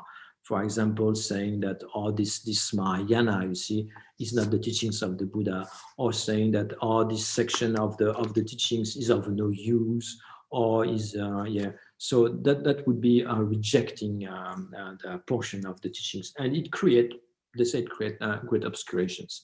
So by studying, you see, well, the lam-rim, you come to gain those four benefits as well. And then we have the section called having engaged in the Dharma, okay, the exhortation to consider the biography of the Indian and Tibetan yogis. So this is still under the outline of so now we have finished the greatness of the teachings. No, it's still one again. So still, if it's still part of the greatness of the teaching, it says, therefore, this supreme instruction is relied on by many fortunate ones, the wise being of India and Tibet. What analytical person will not be captivated by the stage of the past of the three beings. Okay, so this is again still, as I said, still part of the greatness of the teachings. So it presents, we actually mention here that the stages of the past are organized in terms of the three types of being that we have defined already together. We have the being of the lower scope. Okay, that's the first stage, the lower scope, where your mind is, you develop the intention to gain fortunate circumstances in the future. Then we have the middling scope, which is the complete emancipation from cyclic existence. And then we have the third scope, the bodhisattva, which is the moved by great compassion. You desire to achieve the state of Buddha to be able to benefit others. Okay, that's the point. Okay, and then we have done with respect to the greatness. So we have gone through the greatness of the author, the greatness of the teachings. Now we have the third outline of the lam-rim, which is how to listen and explain. So usually there is always a section on how you should, or the teacher, he has things to do in terms of his mindset. See, his mindset, how to explain. For example, if I were to explain the Dharma out of attachment for good and service, that won't be good. That would be proper. You see, so there is things to be. You have to consider, the benefit of doing it, and you have to consider the correct motivation and those kind of things. And from the side of the student, usually it comes down to developing to consider the benefit of listening to the Dharma, because the Dharma is the ultimate medicine that will pacify all the suffering. You see, through listening to the Dharma, you will be able to subdue slowly your mind, and therefore to experience a greater and greater level of happiness and contentment and serenity. You see, that would be the main benefit of the Dharma. And also how to listen to the Dharma, and it comes down to developing what we call the six discrimination. The sixth discrimination. Okay, so it is not mentioned here because it is extremely summarized, but actually we can extract. You see, all of this notion from the text, from the root text. So the sixth discrimination. And this is how someone should listen to the Dharma. He should consider himself as the sick person. Sick person. We are mentally sick. Okay, we are we have the sickness of cyclic existence. You see, we have the sickness of the mental affliction. Actually, our mind. You see, our mind. Even though our mind is very hard, somehow it is very fragile. Very fragile, because almost nothing, almost it requires very little condition, and then you will experience a suffering inside of your mind or your body. You see, it's enough for you to listen for us to listen unpleasant words, and our mind, you see, will be tormented will be aggravated. You will be tormented for weeks, for months, even for years sometimes. See, so what is a word? You see, it is just a concept. It's just an idea. It is a vibration of the wind. You see, vibration of the wind. So just that, it's enough for us to be tormented. Our situation is very precarious, and right now in this very minute we might feel okay, you see, but the next minute we can eventually be agitated. Okay, very little condition are needed. So we are healed. See, we are healed. We are sick because we have distortion of reality. We are completely bewildered. There's the bewilderment, and there's confusion. We do not engage reality as it is. We always live in a fantasy land. Basically, we'll come to that. We are the king in fantasy land, and this is why we suffer a lot, because we are not in contact with reality. We are not in contact with reality.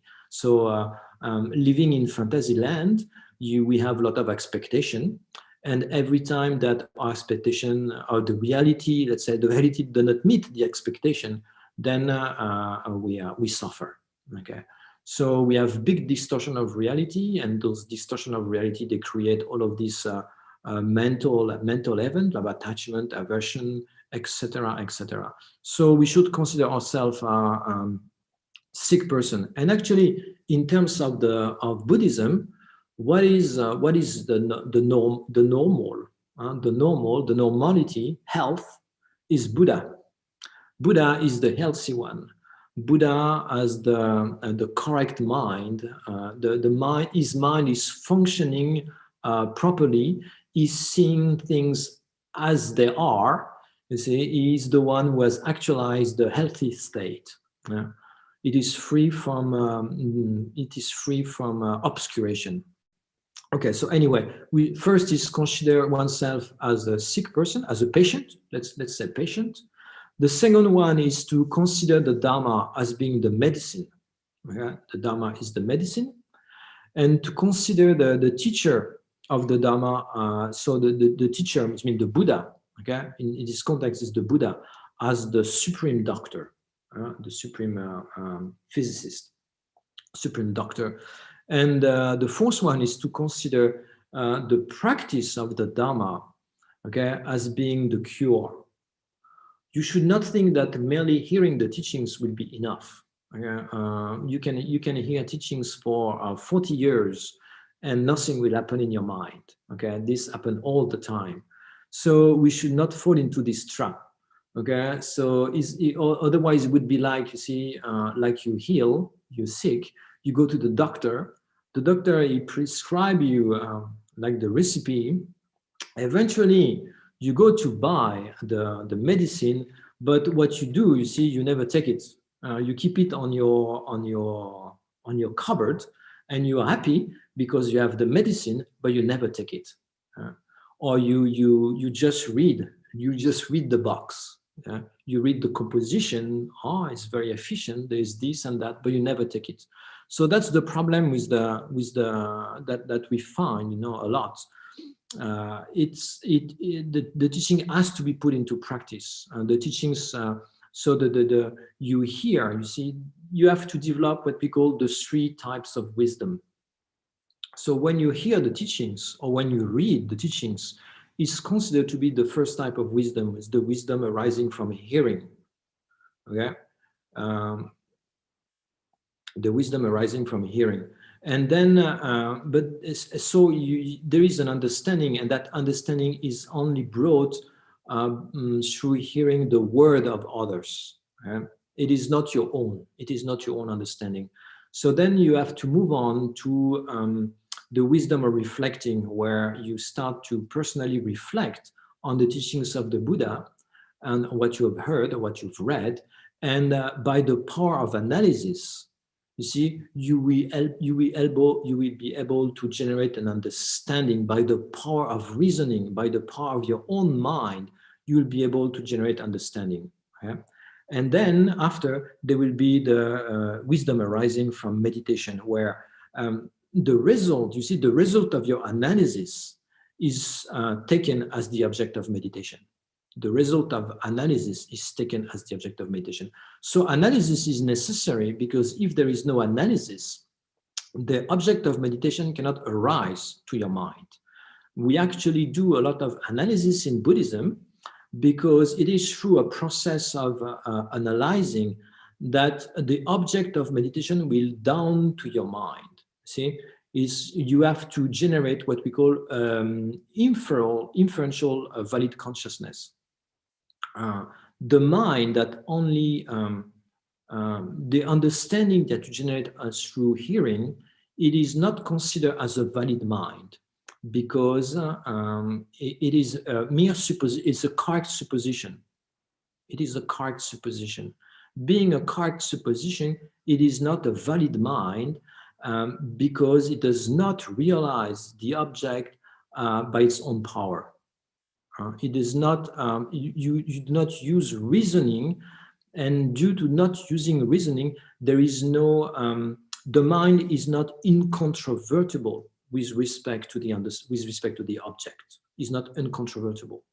You see, so this is why there is a need to move to a process of sustained reflection until your mind actually get it, until you generate a valid inferential cognition with respect to the meaning of the teachings.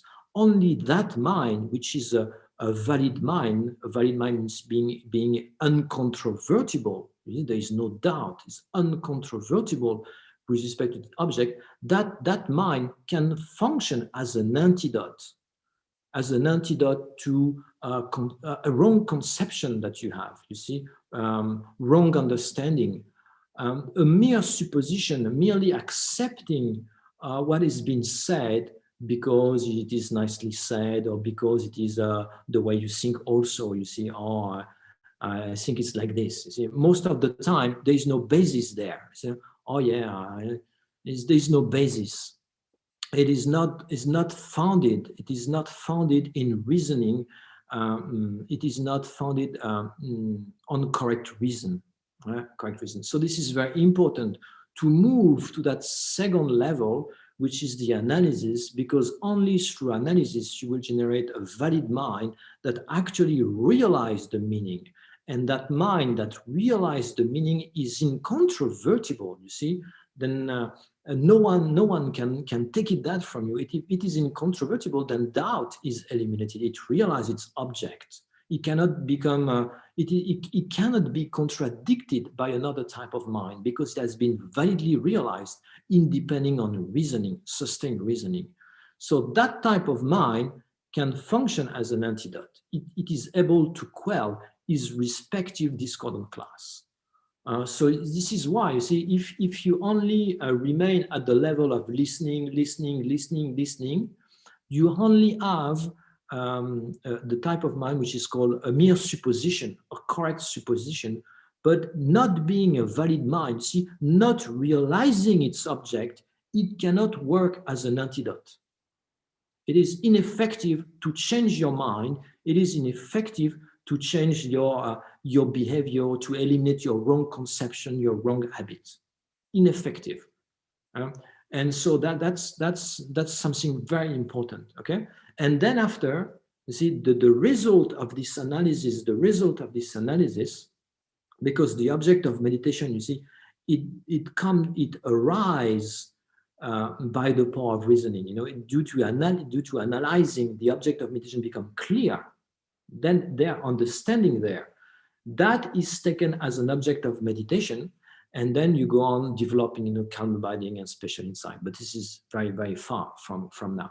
So now we should mainly be involved into hearing and reflecting, reflecting. And this is even what the Buddha himself, you see, said to the monk.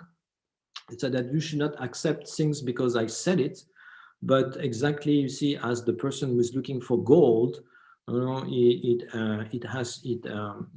accept what is found as gold after has been robbed or whatever. There is 3 types of tests that has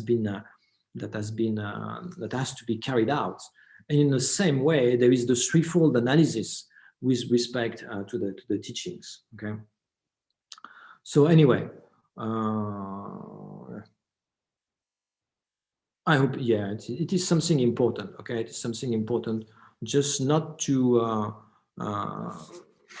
listen, not to listen. We not do anything for you. Yeah, it can even increase mental affliction, because you can develop pride. You see, oh, this is, I know this, I've studied this, blah blah blah, with this master, who is there in this place, blah blah blah blah blah blah blah blah blah.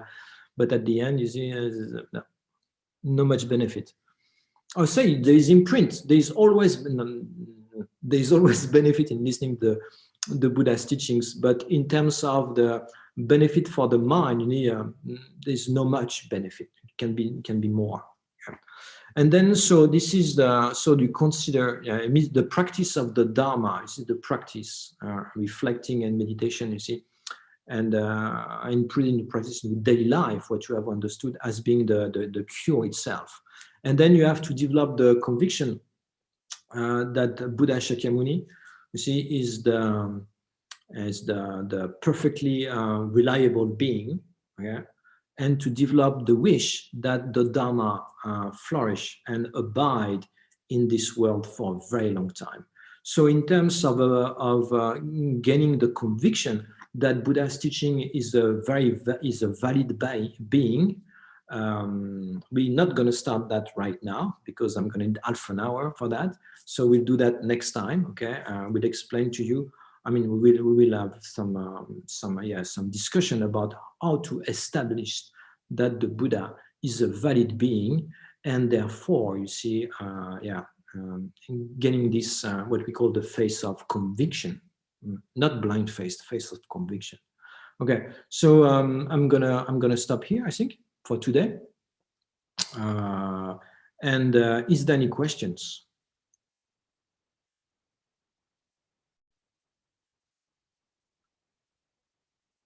Yeah, then if there is no question, then we're going to move on to the dedication.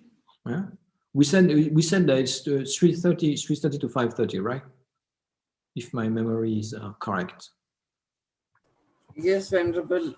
It's about the end of the session. Okay. Okay, because if I start with the developing the conviction that the Buddha is the valid being, as the perfect teacher, is perfectly reliable, it might take some time. So I prefer to keep that for next time.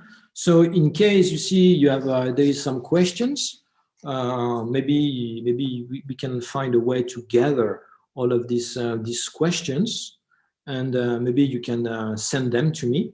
Okay, send them to me. And at the beginning of next session, I can take some time to answer a question if there is questions, or we can do it another way, and this is up to you. Okay, it's no problem. But I think it's important to give some space to questions. I mean, right now we haven't touched, you see, the teaching itself.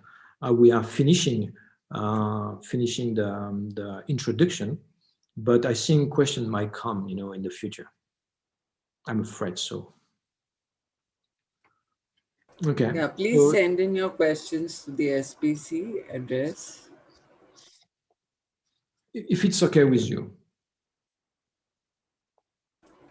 Sure. Or you can also raise them in the class or next class. Yeah. Oh, thank you. Yeah. It's up to you. Okay. You choose. You're the boss. You choose the organization. Okay.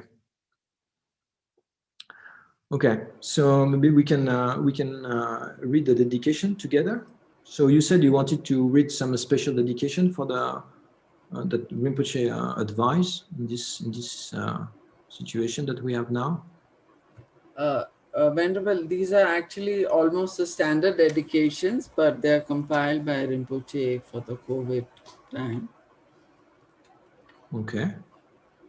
May the precious supreme Bodhicitta not yet born arise. May that arisen not decline but increase more and more. Samsara and Nirvana lack even an atom of inherent existence, and cause and effect and dependent arising are unbetraying. I seek your blessings to discern the meaning of Nagarjuna's thought that these two are mutually complementary and not contradictory. I fully dedicate all these virtues to be able to train just like the hero Manjushri who knows reality, and just like Samantha Badra as well. I fully dedicate all my roots of virtue with the dedication praised as the best by all the gone beyond victorious ones of the three times in order to have good conduct. For the Dharma King Tsongkhapa's way of Dharma to flourish, may all signs of obstacles be pacified and all conducive conditions be complete. Incomparably kind and supreme Tenzin Gyatso, the granting wish fulfilling jewel, source of every single being, benefit and happiness in this world, may you have a long life and all your holy wishes be spontaneously fulfilled. You who uphold the subduous moral way, who serve as the bountiful bearer of all, sustaining and preserving, spreading Manjunath's victorious doctrine, who masterfully accomplish magnificent prayers, honoring the three sublime ones, Savior of myself and others, your disciples, please, please live long. All right. Thank you very much. Okay, so if you have questions, so please write them down, and maybe hope to see you next Wednesday. Okay, so next Wednesday, 3:30, same. Okay.